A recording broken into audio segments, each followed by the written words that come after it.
Hello student, today we explain next lecture, third lecture, class 12 chemistry solution, second chapter है बेटा। ये last previous lecture में हम लोगों ने कंसंट्रेशन ऑफ सॉल्यूशन ये कवर किया था, जो फर्स्ट लेक्चर में कवर किया था।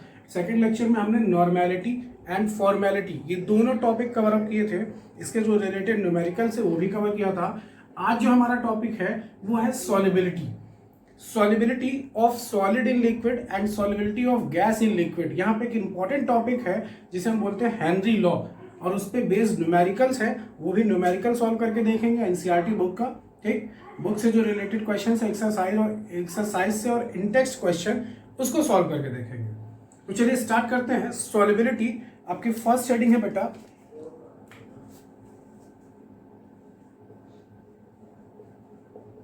Solubility.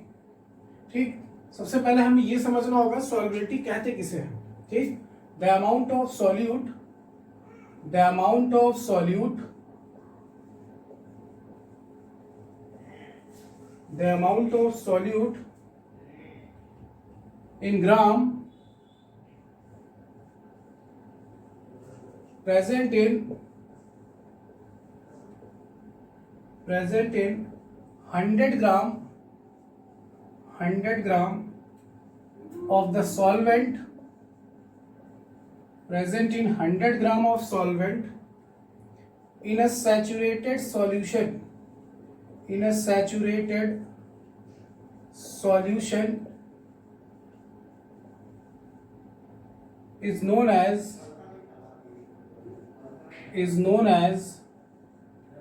solubility of the solute, solubility of the solute। Clear बेटा? तो ध्यान से देखिएगा, स्क्रीन पे फोकस करिएगा आप बोर्ड पे। The amount of solute in gram, solute का अमाउंट ग्राम में होना चाहिए। Present in 100 gram of the solvent in a saturated solution is known as solubility of the solute. ठीक, अब आपको सॉल्युबिलिटी पता है कि अगर हम शुगर को पानी में मिलाते हैं तो शुगर सॉल्युबल है। क्लियर? हम नमक को मिलाएंगे तो नमक सॉल्युबल है, वो डिसॉल्व हो जाएगा। लेकिन कई ऐसे कंपोनेंट्स होते हैं जो आसानी से डिसॉल्व नहीं होते या फिर वो सॉल्युबल ही नहीं होंगे, डिपेंड करता है सॉल्वेंट कैसा है। क्लियर? तो यहां पे क्या है, हमें सबसे पहले ये समझना होगा, हमें दो चीज पढ़नी है, solubility of solid in liquid and solubility of gas in liquid. Important जो है वो है solubility of gas in liquid. ठीक, बट हम पहले कवर करेंगे solubility of solid in liquid. Clear बेटा? तो चलिए स्टार्ट करते हैं। Solubility of solid in liquid, इसको आप स्क्रीनशॉट लेके नोट कर लीजिएगा बेटा। Solubility of solid in liquid किस किस फैक्टर पे डिपेंड करता है, कौन से फैक्टर उसको अफेक्ट करते हैं, ये चीज हमें समझना होगा। ध्यान से देखिएगा। Solubility of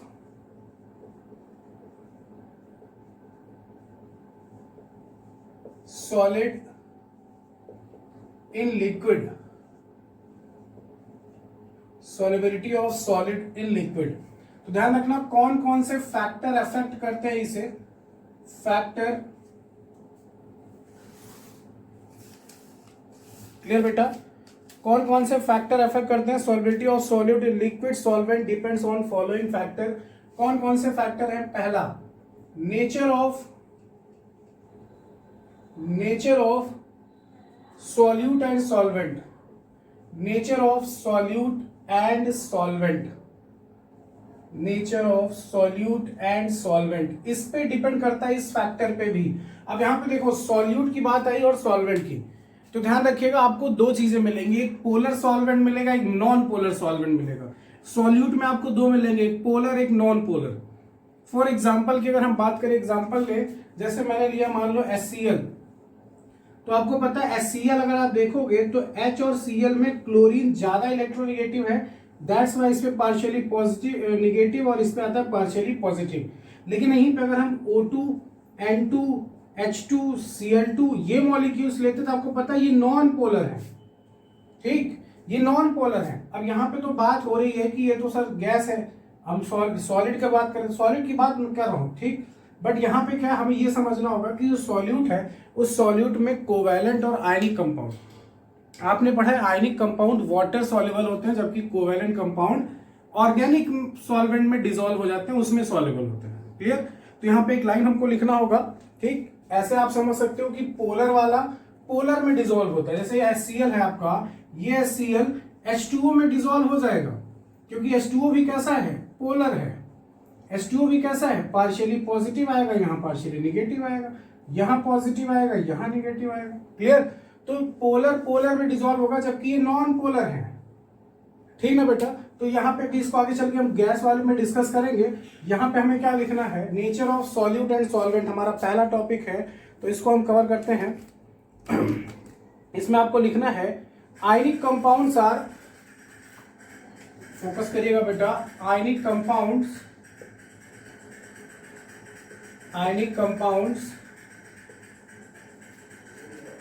are more soluble in water, more soluble in water or polar solvent, water भी एक पोलर सॉल्वेंट है, ध्यान रखिएगा। whereas while कोवैलेंट सॉलिड या covalent solute are more soluble in organic solvent.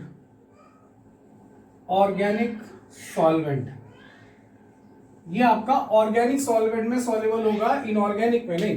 ठीक, ऑर्गेनिक सॉल्वेंट जैसे ethanol हो गया आपका, ठीक ना बेटा, बेंजीन हो गया, ये सब हो गया, क्लोरोफॉर्म हो गया, इन सब में डिसॉल्व होगा, जबकि आयनिक कंपाउंड जो होते हैं वो पोलर सॉल्वेंट यानी इसमें आपका डिसॉल्व हो जाता है।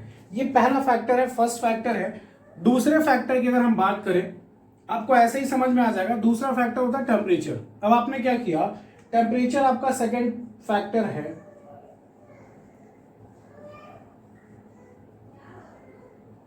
टेम्परेचर,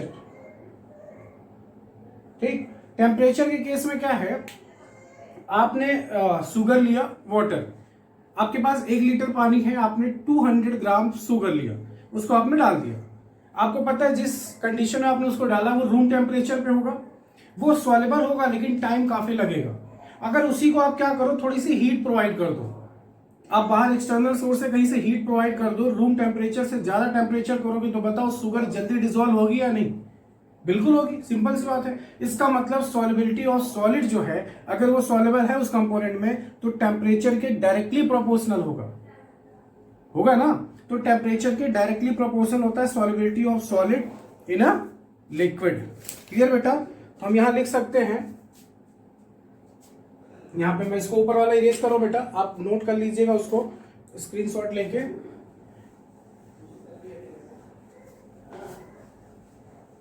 और अच्छे से अपनी प्रिपरेशन करिए।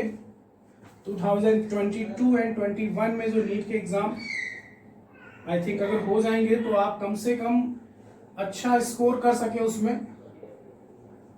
Temperature, solubility of solid oblique solute is directly proportional to temperature. Clear बेटा? अब यहाँ पे 2 पॉइंट आपको नोटेड पॉइंट मिलेंगे, ध्यान रखिएगा। नोट पॉइंट क्या मिलेगा आपको, वो नोट पॉइंट आपको समझना है बेटा। अगर पहला पॉइंट होगा इंडोथर्मिक प्रोसेस। इंडोथर्मिक प्रोसेस में क्या होगा, डेल्टा जो आपका सॉल्यूट है, ठीक, delta H is greater than 0, तो इसमें क्या होगा, सॉल्युबिलिटी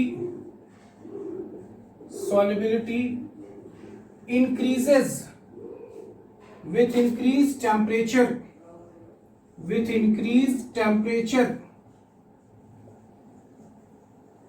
ध्यान रखिएगा, ये इंक्रीज शॉर्टकट में लिखा हुआ है। अगर डेल्टा एच की वैल्यू पॉजिटिव में है, 0 से ज्यादा है तो सिंपल सा है कि सॉल्युबिलिटी टेम्परेचर के डायरेक्टली प्रोपोर्शनल होगी। लेकिन अगर reaction exothermic process condition show कर रहा है, एक्सोथर्मिक प्रोसेस यानी delta solute delta H less than 0 मतलब निगेटिव है, तो सॉल्युबिलिटी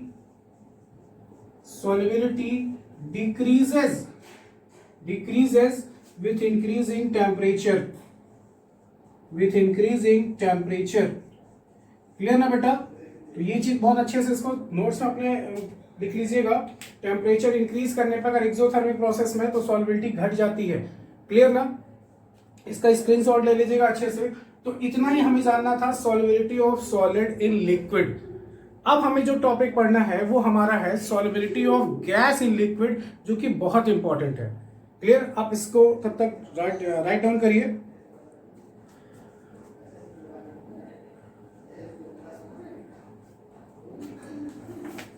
चलिए आगे देखते हैं बेटा।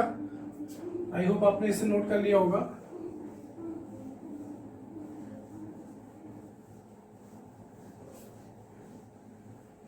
अब solubility of gas in liquid कौन कौन से फैक्टर डिपेंडेंट होते हैं ये इंपॉर्टेंट है बेटा। Solubility of gas in liquid, अब एक चीज ध्यान रखना, ये इंपॉर्टेंट है, ये आपको अच्छे से समझना है। न्यूमेरिकल इसी पे आएगा आपका, ठीक? कौन कौन से फैक्टर अफेक्ट करते हैं? फैक्टर पहला नेचर ऑफ गैस, ध्यान रखिएगा। अभी मैंने बताया था अगर HCl है तो HCl कैसे है बेटा? पोलर है। क्यों? क्योंकि H और Cl में इस पे निगेटिव आता है और यहाँ पॉजिटिव, क्योंकि Cl हाई इलेक्ट्रोनेगेटिव, हाइड्रोजन कम इलेक्ट्रोनेगेटिव है, जबकि ऑक्सीजन N2 Cl2 H2 ये सब आपके नॉन पोलर, इस पे कोई चार्ज नहीं होता, क्लियर ना? ये पोलर सॉल्वेंट में पूरी तरह से अच्छे से डिसॉल्व नहीं होते, इनके लिए कुछ ना कुछ कंडीशन अप्लाई करनी पड़ती, जबकि आपका पोलर सॉल्वेंट, पोलर आपका जो गैस है वो आसानी से पोलर सॉल्वेंट में डिसॉल्व हो जाएगा, मतलब पोलर सॉल्वेंट में सॉल्युबल हो जाएगा। आपका वाटर क्या है?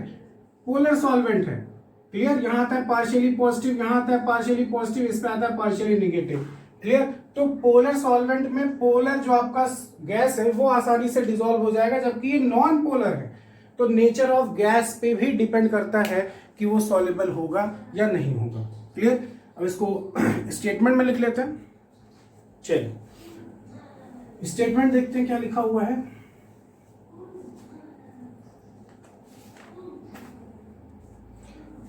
ध्यान दीजिएगा बेटा। गैसेस which are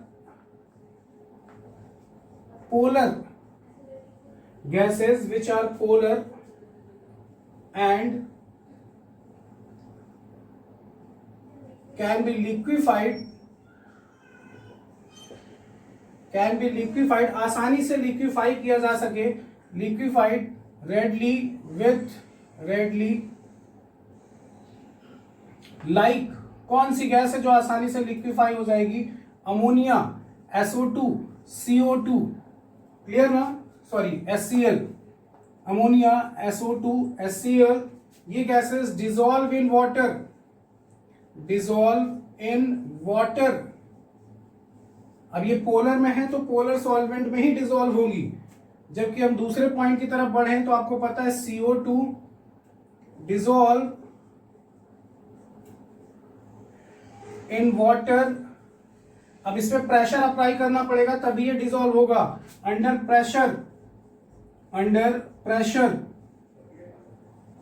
तो ध्यान रखना बेटा, अगर CO2 गैस डिसॉल्व करनी वाटर में तो आपको थोड़ा सा प्रेशर अप्लाई करना पड़ता है अंडर हाई प्रेशर, तब ये डिसॉल्व होती है। जबकि तीसरे पॉइंट की तरह अगर हम बढ़े, while gases like H2, N2, take CH4, O2,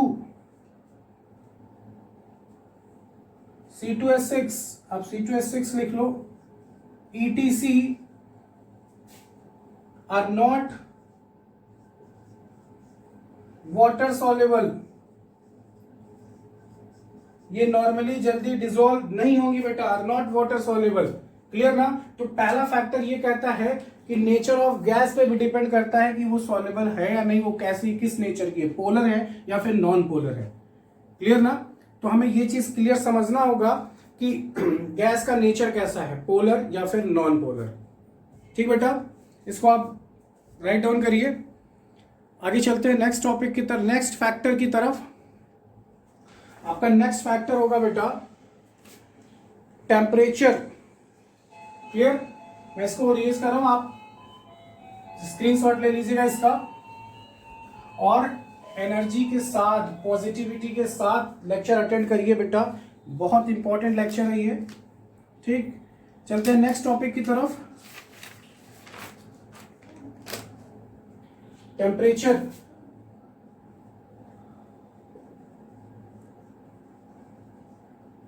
तो टेम्परेचर पे ध्यान रखना, solubility of gas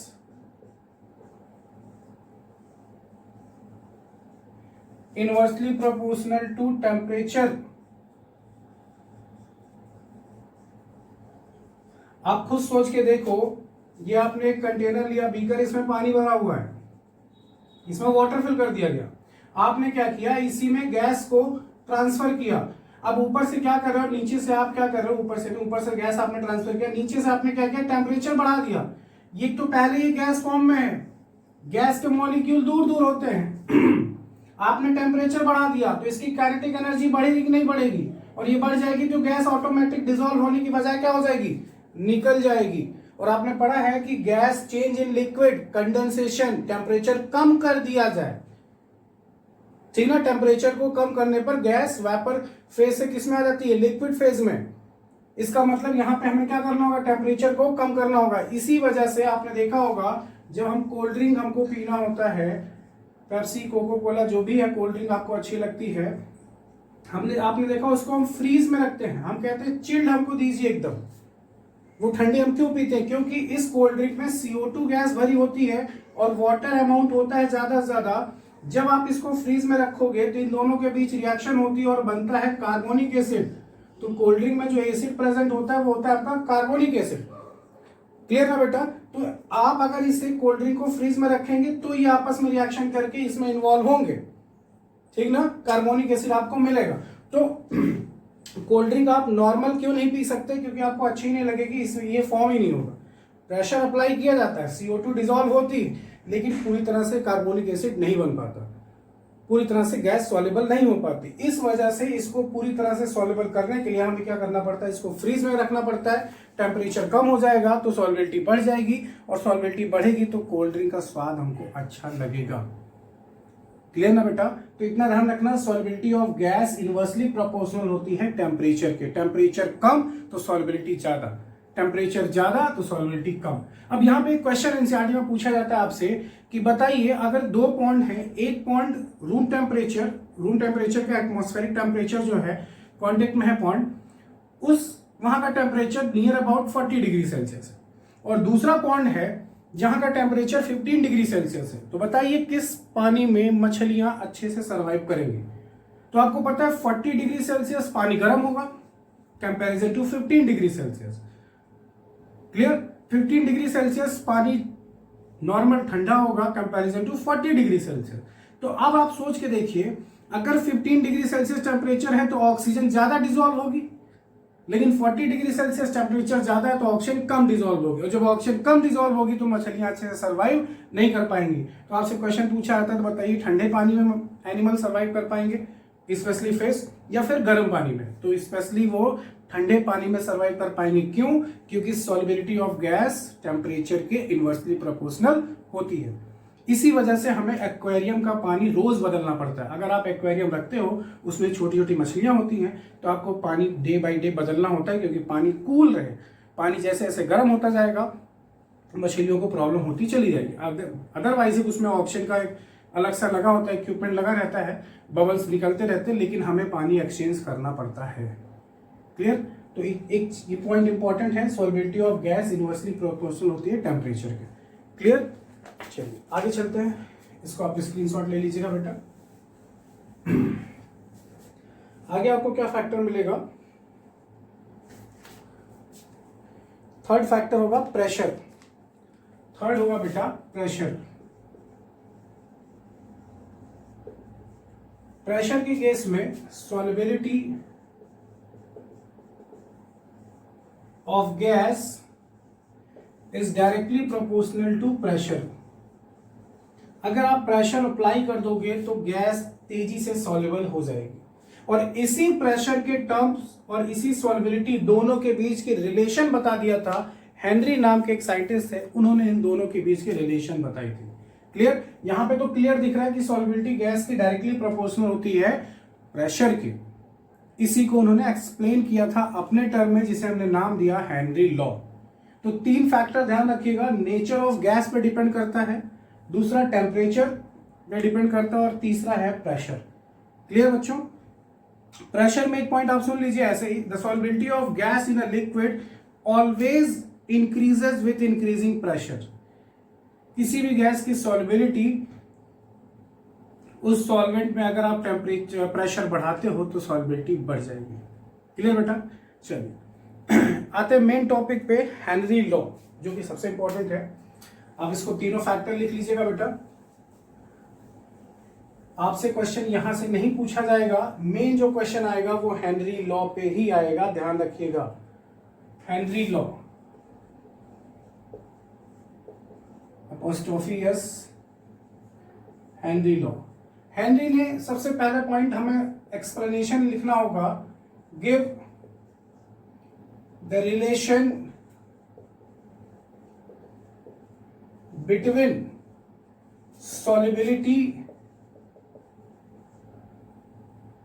solubility and pressure. आपसे एक नंबर में क्वेश्चन पूछा जाएगा, हेनरी ने किसके बीच की रिलेशनशिप बताई थी? सॉल्युबिलिटी और प्रेशर के बीच की रिलेशनशिप बताई थी बेटा, ये चीज ध्यान रखिएगा। सॉल्युबिलिटी और प्रेशर के बीच की रिलेशनशिप को बताया था। दूसरी चीज, इनका एक्सप्लेनेशन क्या था, जरा वो समझिएगा ध्यान से, बहुत अच्छे से समझिएगा। क्या इन्होंने क्या कहा था वो चीज हम समझेंगे। इन्होंने कहा था सॉल्युबिलिटी ऑफ गैस, मेरी बात ध्यान समझिएगा बेटा, पार्शियल प्रेशर ऑफ गैस, ठीक, पार्शियल प्रेशर ऑफ गैस के बारे में इन्होंने एक्सप्लेन किया था। कैसे क्या बताया था? जस्ट 1 मिनट, वेट 1 मिनट बेटा। Okay,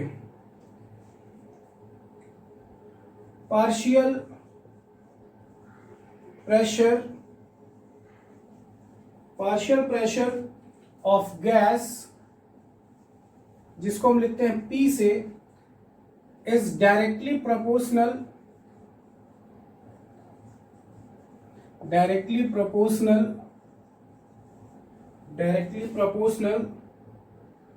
to the mole fraction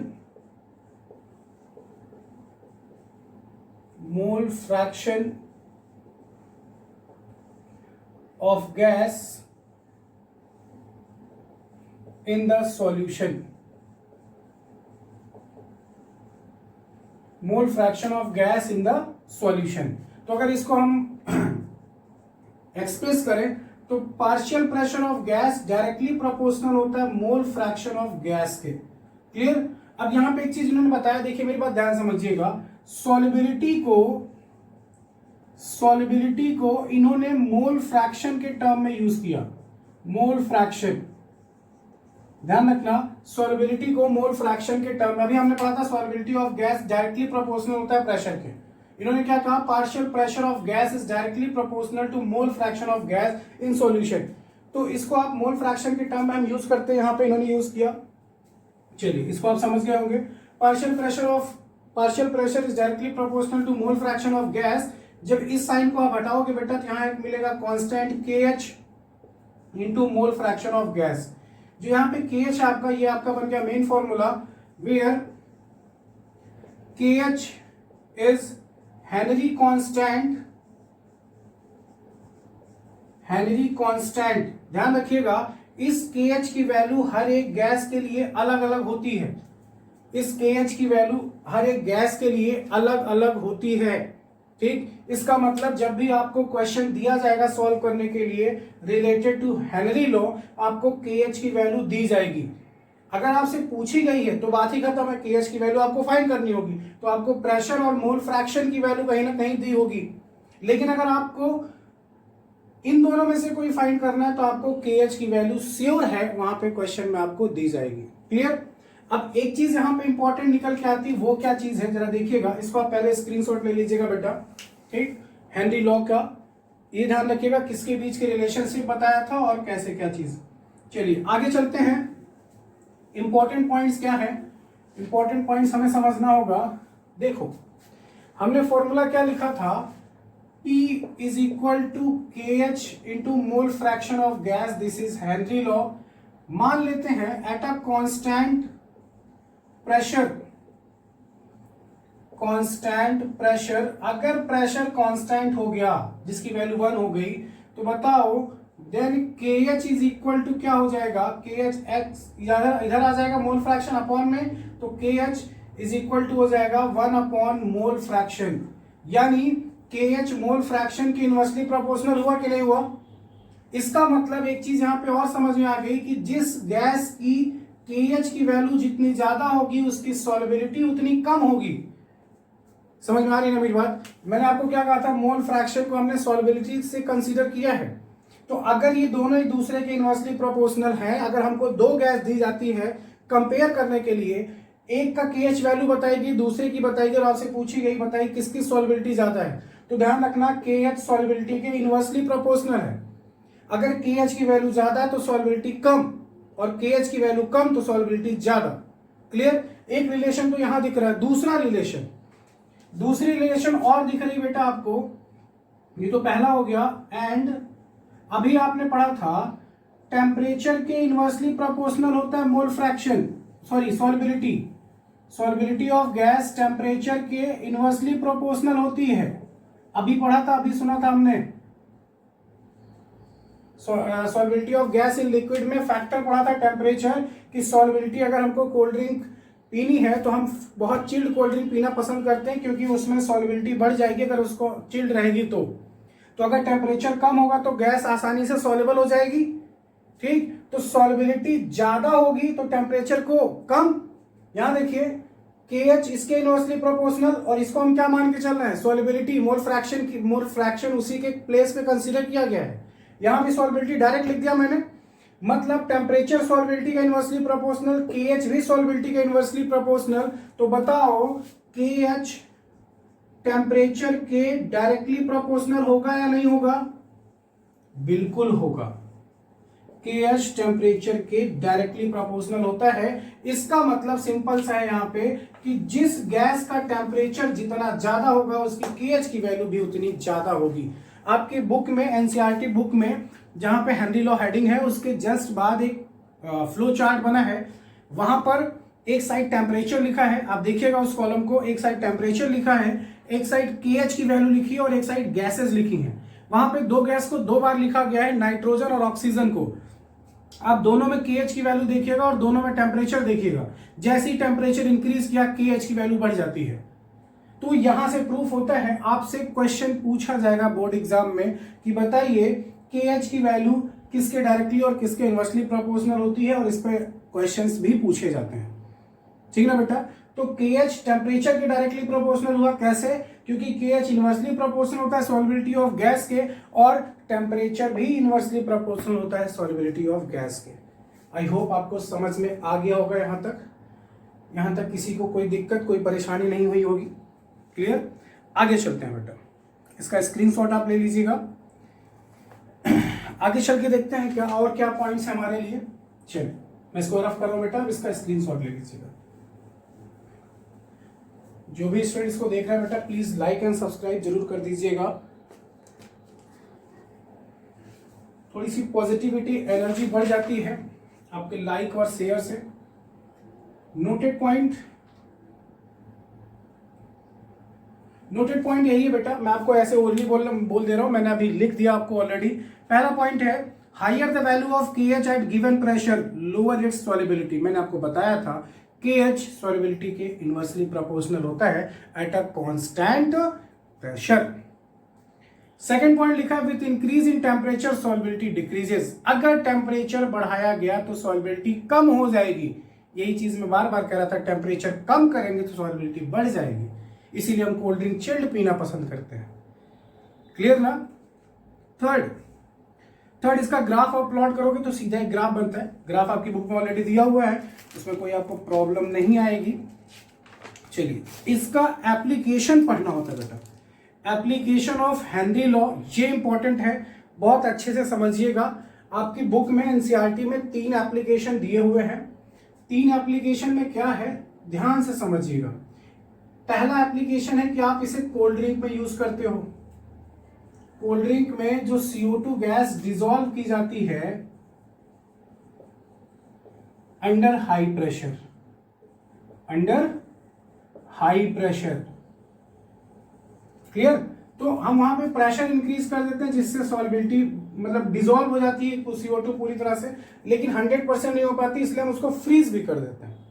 दूसरा फैक्टर दिया हुआ है स्कूबा ड्राइवर का, स्कूबा ड्राइवर।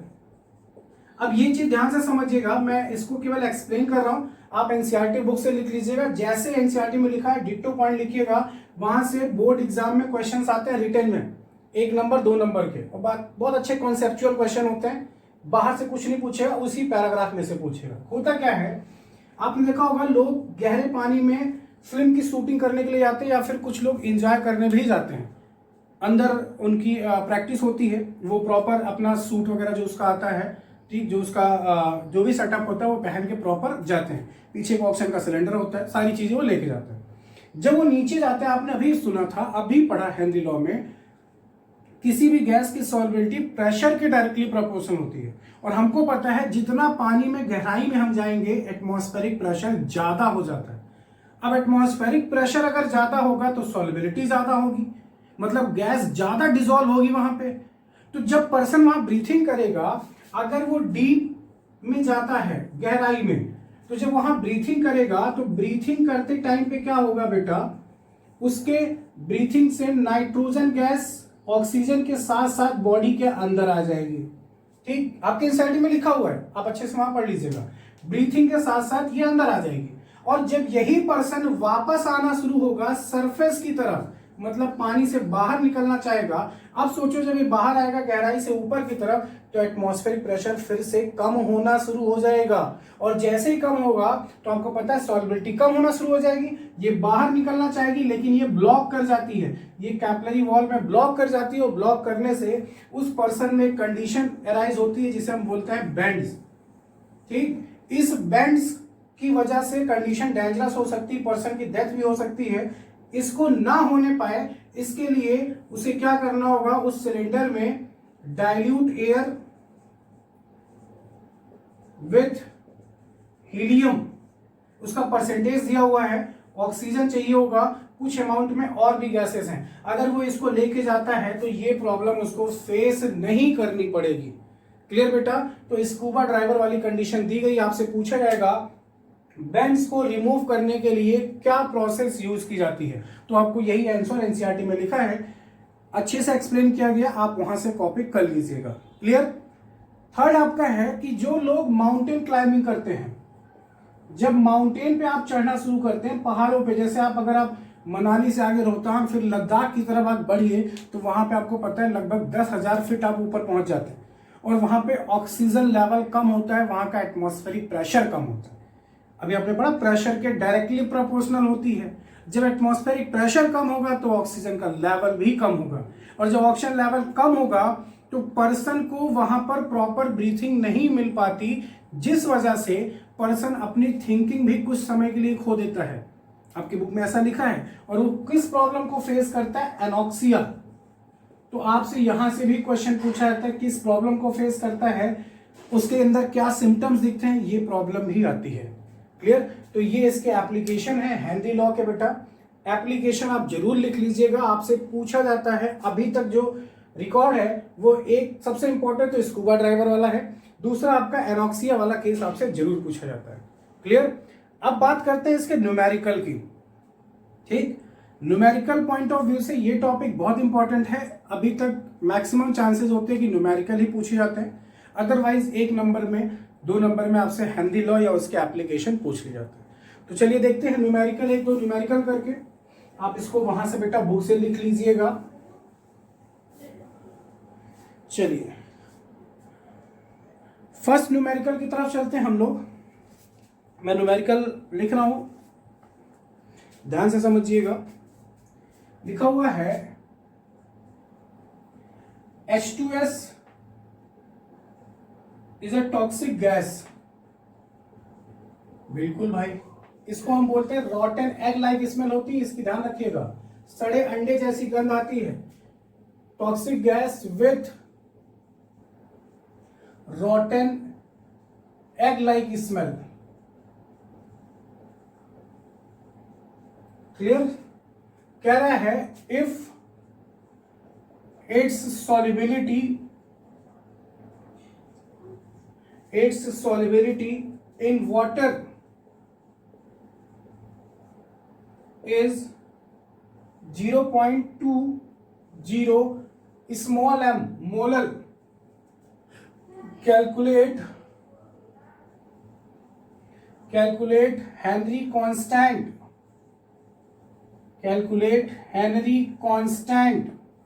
आप हेनरी कांस्टेंट KH की वैल्यू फाइंड आउट करिए। क्लियर? क्वेश्चन समझिएगा ध्यान से बेटा।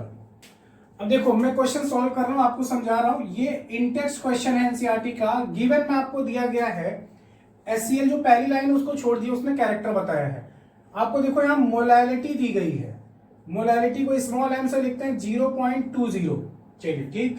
आपसे पूछा गया हेनरी कांस्टेंट की वैल्यू बताइए, KH वैल्यू फाइंड करनी है। अच्छा एक चीज यहां पे और मिसिंग है, मैंने नहीं लिखा है। एट STP पे है, इफ सॉल्युबिलिटी यहां पे STP है, स्टैंडर्ड टेम्परेचर प्रेशर। और आपको पता है STP पे जो प्रेशर होता है, एट STP जो प्रेशर होता है वो 0.987, और इसको आप 1 कंसीडर कर सकते हो। क्लियर? तो 0.987 या तो एग्जैक्ट वैल्यू रखिए या फिर आप 1 कंसीडर कर लीजिए, कोई दिक्कत नहीं, आपको सॉल्व करने में आसानी हो जाएगी। चलिए प्रेशर इज इक्वल टू होता है KH into mole fraction of gas. अच्छा हमको प्रेशर पता है, मोल फ्रैक्शन अगर हम निकाल लें तो हम KH की वैल्यू निकाल सकते हैं। KH इज इक्वल टू हो जाएगा pressure upon mole fraction of gas. तो हमें पहले प्रेशर तो पता है, हमें 1 रखें या 0.987, हमें मोल फ्रैक्शन निकालना होगा। चलिए मोल फ्रैक्शन निकाल के देखते हैं कैसे निकालेंगे। अब ध्यान समझिएगा, मोलैलिटी इज इक्वल टू होता है मोल्स ऑफ सॉल्यूट N2 से। मैंने बताया था W2 से सॉल्यूट को लिखते हैं, W1 से सॉल्वेंट को। तो N2 मतलब सॉल्यूट हो गया। चलिए मैं सॉल्यूट लिख दे रहा हूं, moles of solute upon weight of solvent in kg। ठीक बेटा, weight of solvent in kg। Let us, हमने मान लिया W1 is equal to 1 kg। हमें दिया नहीं गया है कहीं गिवन नहीं है, सॉरी कहीं गिवन नहीं है, तो हम मान लेते हैं W1 is equal to 1 kg। बताइए मोलैलिटी आपको पता है, W1 आपने एज्यूम कर लिया है, तो बताओ मोल्स ऑफ सॉल्यूट कितना हो जाएगा। मोलैलिटी इंटू W1 होगा या नहीं होगा। मोलैलिटी 0.20 और W1 आपका kg में, तो कितना आ जाएगा 0.20। ये आ गया मोल्स ऑफ सॉल्यूट। क्लियर बेटा? अब निकालते हैं मोल्स ऑफ सॉल्वेंट को। तो आपको पता है moles N1 is equal to given mass upon molar mass. Given mass आपने कितना मान लिया 1 kg। 1 kg मतलब कितना ग्राम, 1000 ग्राम। मोलर मास वाटर का कितना होता है 18। इसको डिवाइड करोगे नियर अबाउट 55.55 आएगा, 56 कर लीजिए इसको। क्लियर? तो यहां से हमने क्या निकाल लिया N1। इसको आप नोट कर लीजिएगा, मैं इसको यहां से इरेज कर रहा हूं बेटा, इसको स्क्रीनशॉट ले लीजिएगा। यहां तक आपको समझ में आ गया होगा। चलिए ध्यान रखिएगा, N2 हमने निकाल लिया। अब हम निकालते हैं मोल फ्रैक्शन की तरफ बढ़ते हैं। ठीक, जब आप मोल फ्रैक्शन निकालेंगे तो मोल fraction of H2S is equal two moles of H2S upon moles of H2S plus moles of water.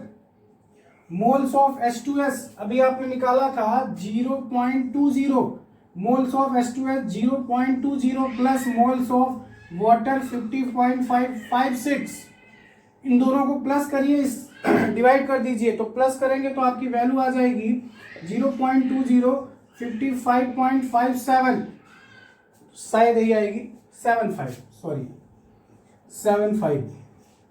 Clear बेटा, मैं इसको 5 ही कंसीडर कर रहा हूं। ठीक, इसको डिवाइड करोगे तो डिवाइड करने में जो वैल्यू आएगी, मैंने ऑलरेडी इसको अच्छे से सॉल्व किया, तब मैं आपको एक्सप्लेन कर रहा हूं बेटा, आप खुद से कैलकुलेट कर सकते हो, कैलकुलेशन में कोई प्रॉब्लम नहीं आएगी। 0.00358 नियर अबाउट इतना आएगा। अब इसी मोल फ्रैक्शन को उठा के यहां पे रखना है, तो KH is equal to, pressure आपके सामने है 1 अपॉन मोल फ्रैक्शन आपने निकाल लिया 0.00358, इसको सॉल्व करोगे नियर अबाउट 282 बार प्रेशर आएगा।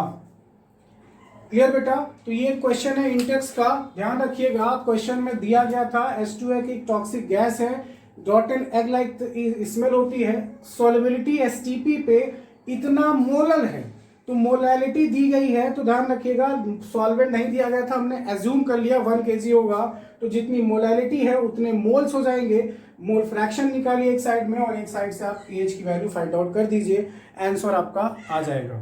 ठीक, आपकी जो बुक में आंसर आ रहा होगा वो 282 आ रहा होगा, क्योंकि यहाँ पे वैल्यू कुछ और दी गई है।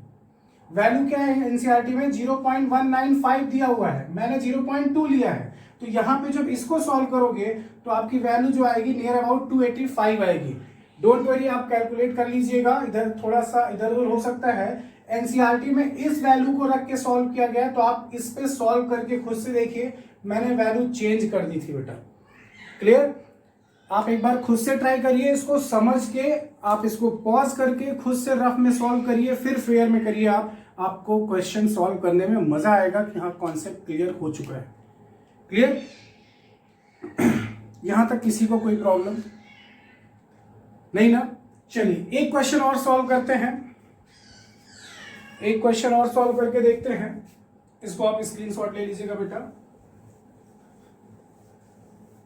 एनसीईआरटी में इंटेक्स क्वेश्चन में इसी के जस्ट नीचे क्वेश्चन है, ठीक, H2S के नीचे क्वेश्चन CO2 का है, कि उसमें CO2 का अमाउंट पूछा गया, मास ऑफ CO2 पूछा गया है, तो उसको आप खुद से ट्राई करिएगा, नहीं आएगा तो बताइएगा, आप रिप्लाई दीजिएगा, मैं उसको नेक्स्ट लेक्चर में एक्सप्लेन करूंगा। अभी के लिए मैं चलो एक्सरसाइज में क्वेश्चन है इथेन, ठीक, इथेन गैस का क्वेश्चन नंबर मुझे नहीं याद है, मैं क्वेश्चन नंबर तो मुझे नहीं याद है। आपकी स्क्रीन पे देखिए, आपको क्वेश्चन दिख रहा है बेटा, आपकी स्क्रीन पे आपको क्वेश्चन दिख रहा है इथेन का। उसमें देखिए आपको 2 केस दिए गए हैं, ठीक। पहले वाले केस में, फर्स्ट वाले केस में इथेन का KH की वैल्यू, सॉरी KH कह रहा हूं, प्रेशर दिया हुआ है, ठीक। चलिए सॉल्व करके देखते हैं, फिर आपको समझाते हैं। बेटा आपकी स्क्रीन पे देखिए, आपको दिख रहा है क्वेश्चन, आपको दिख रहा है, उसमें लिखा हुआ है, इस क्वेश्चन आप अच्छे से रीड कर लीजिए। मैं डायरेक्ट गिवन वैल्यू लिख रहा हूं। वैल्यू दी गई है केस फर्स्ट वैल्यू दिया गया है। वैल्यू में गिवन क्या क्या है, अमाउंट ऑफ इथेन दिया गया है 6.56, just 1 minute wait please, just 1 minute wait करिए आप। चलिए 6 मैं 6 ही ले रहा हूं, 6.0 into 10 to the power -2। Clear, ये वैल्यू दिया गया है ग्राम में, ठीक। इथेन का मोलर मास ऑफ इथेन हमको पता है C2H6 कितना होता है, 30। क्लियर बेटा, 30 होता है, ठीक। प्रेशर आपको दे रखा है 1 बार, ठीक। आपसे पूछा जा रहा है 1 बार प्रेशर है इतने ग्राम पे, तो कह रहा है कि सेकंड में, कि अगर मान लीजिए mass of ethane C2H6 5 into 10 to the power -2 हो जाए, तो बताइए KH की वैल्यू कितनी हो, सॉरी प्रेशर कितना होगा, ठीक। मास ऑफ इथेन वही आएगा C2H6 is equal to 30। Clear, अब देखिए यहां पे आपको क्या दिया, उसने ग्राम दे दिया, प्रेशर दे दिया, कि इतने ग्राम पे इतना प्रेशर है, तो बताइए इतने ग्राम पे प्रेशर कितना होगा। गैस सिमिलर है, मॉलिक्यूलर मास सेम होगा, और अगर गैस सेम है तो KH की वैल्यू भी सेम होगी, क्योंकि टेम्परेचर भी सेम है। दोनों जगह टेम्परेचर सेम है तो KH आपको पता है डायरेक्टली प्रोपोर्शनल होता है टेम्परेचर के। जब टेम्परेचर सेम है तो KH की वैल्यू सेम होगी। तो हम यहां से क्या करेंगे, KH की वैल्यू कैलकुलेट करेंगे। कैसे करेंगे जरा वो देखिए। प्रेशर इज इक्वल टू होता है KH into mole fraction of gas. Clear, हमें KH की वैल्यू निकालना है। KH इज इक्वल टू क्या हो जाएगा बेटा, pressure upon mole fraction of gas. चलिए पहले मोल फ्रैक्शन निकाल के देखते हैं। मोल फ्रैक्शन पहले मोल निकाल लेते हैं। C2H6 इथेन है, तो क्या होगा, given mass upon molar mass. Given मास दिया हुआ है 6 इंटू 10⁻⁻² अपॉन मोलर मास कितना होता है 30। इसको डिवाइड करोगे 1/5, 6 5 जा 30, 1/5 की वैल्यू कितनी हो जाएगी 0.2 इंटू 10⁻²। एनी डाउट, क्लियर, ये आ गया ये, ठीक। लेट अस मान लेते हैं moles of solvent N1 is equal to X। हम यहां पे सॉल्व नहीं करेंगे क्योंकि दोनों में सेम गैस है, तो हमें वैल्यू चेंज करनी ही नहीं, तो हम उसको X कंसीडर कर लेते हैं। क्या प्रॉब्लम है, क्लियर। ये वैल्यू आ गई आपकी, इसकी वैल्यू हमने X मान लिया। अब बताओ अगर मैं मोल फ्रैक्शन लिखता हूं मीथेन का, तो क्या लिखूंगा, moles of ethane upon total. तो मोल्स ऑफ इथेन कितना है 0.2 इंटू 10⁻² अपॉन 0.2 इंटू 10⁻² प्लस क्या X। क्लियर होगा या नहीं होगा, आप क्या लिखते हो, N2 upon N2 plus N1 ना, यही तो लिखते हैं हम। N2 अपॉन, अरे भाई यही तो लिखते हो, N2 upon N2 plus N1, जिसका मोल फ्रैक्शन उसका mole upon total mole. Clear. अब एक चीज यहां देखो, सॉल्वेंट में आपने गैस मिलाया है। अभी तक हमने पढ़ा है कि सॉल्यूट और सॉल्वेंट अगर हम ऐड करते हैं तो बेटा सॉल्यूशन बनता है, लेकिन वहां सॉल्यूट का अमाउंट ज्यादा होता है। अगर मान लो सॉल्वेंट आपका 1 लीटर है, ये 1 ml है, तो क्या सॉल्वेंट के मास में कोई चेंज आएगा, नहीं आएगा। क्लियर ना, हम गैस को डिसॉल्व कर रहे हैं, गैस इतनी कम होगी कि उसमें कोई, अब देख लो -2 में है, इतना कम अमाउंट है कि इसके मास पे कोई ज्यादा इफेक्ट नहीं पड़ेगा। फाइनली हम इसको क्या लिख सकते हैं, मोल फ्रैक्शन ऑफ C2H6। इस बात को ध्यान रखिएगा, हम इसको लिख सकते हैं, मोल फ्रैक्शन ऑफ C2H6 को हम लिख सकते हैं 0.2 इंटू 10⁻² अपॉन X। इन दोनों को प्लस करोगे तो X ही आएगा। क्यों, क्योंकि X की वैल्यू बहुत ज्यादा है 0.2 इंटू 10⁻² से। क्लियर ना बेटा, तो ये आ गया आपका मोल फ्रैक्शन। अब इस मोल फ्रैक्शन को उठा के यहां रखते हैं तो KH इज इक्वल टू क्या मिल जाएगा, प्रेशर की वैल्यू 1 है, ठीक, 0.2 इंटू 10⁻² अपॉन X। X कहां चला जाएगा, ऊपर, और 1 इंटू X क्या हो जाएगा बेटा X। ये आ गई KH की वैल्यू इस वाले इक्वेशन से।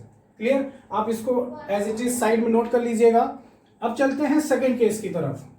आई होप आपको समझ में आ रहा होगा, अगर नहीं आया होगा बेटा तो बताएगा प्लीज, नेक्स्ट लेक्चर में जरूर एक्सप्लेन करूंगा इसको फिर से। अब यहां पे देखो जरा, pressure is equal to KH into mole fraction of gas. Pressure find करना है, KH आपने निकाल लिया है, X अपॉन 0.2 इंटू 10⁻² इंटू इसका मोल फ्रैक्शन निकालना है, ध्यान समझिएगा। N2 निकालेंगे, N2 मतलब इथेन का मोल, गिवन मास कितना है 5 इंटू 10⁻² अपॉन मोलर मास कितना होता है 30, 5 1 जा 5, 5 6 जा 30, 1/6 की वैल्यू कितनी होती है 0.3 होती है। कितनी होती है 1/6 की वैल्यू होती है 0.167। जस्ट 1 मिनट बेटा, 0.167, ठीक। 1/6 की वैल्यू होती है 0.167 इंटू 10⁻²। क्लियर ना बेटा, ये वैल्यू होती है 1/6। इसको आप सॉल्व कर लिया आपने। N1 की वैल्यू हम क्या एज्यूम कर लेंगे X। तो बताओ मोल फ्रैक्शन को हम क्या लिख सकते हैं, जरा देखिएगा ध्यान से। मोल फ्रैक्शन को हम क्या लिख सकते हैं, mole fraction of ethane, mole fraction is equal to क्या होता है N2 upon N2 plus N1 ना। क्या हो जाएगा, n2 की वैल्यू क्या थी 0.167 into 10 to the power minus 2 upon 0.167 into 10 to the power minus 2 plus x। बताओ सॉल्वेंट में गैस को ऐड करोगे उसके मास में चेंज आएगा, नहीं आएगा। तो फाइनली क्या लिख सकते हैं मोल फ्रैक्शन को 0.167 into 10 to the power minus 2 upon क्या x। कोई दिक्कत?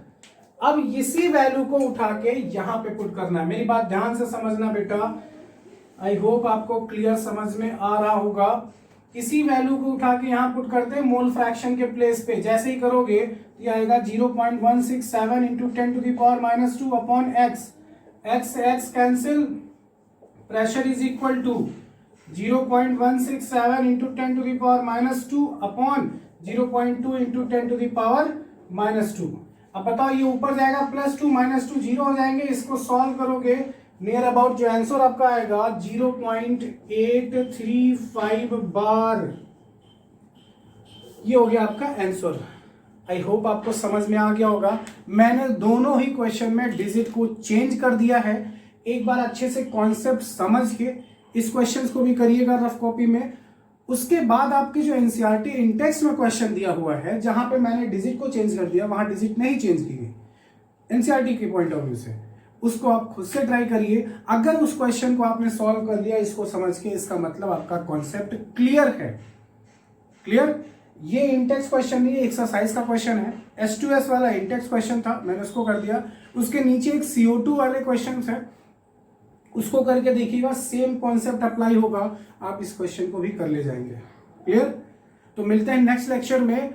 Raoult's law and colligative property, specially ये टॉपिक हमें कवर करना, और सबसे इंपॉर्टेंट, बहुत इंपॉर्टेंट टॉपिक है बेटा ये। अच्छे से एक लेक्चर में इसको कंप्लीट करेंगे विद न्यूमेरिकल के साथ। तब तक के लिए अपने घर पे रहिए, सेफ रहिए। ठीक? अगर आपको कहीं डाउट होता है बेटा कमेंट सेक्शन में लिख सकते हो, और लाइक और शेयर जरूर करिएगा। थैंक यू बेटा।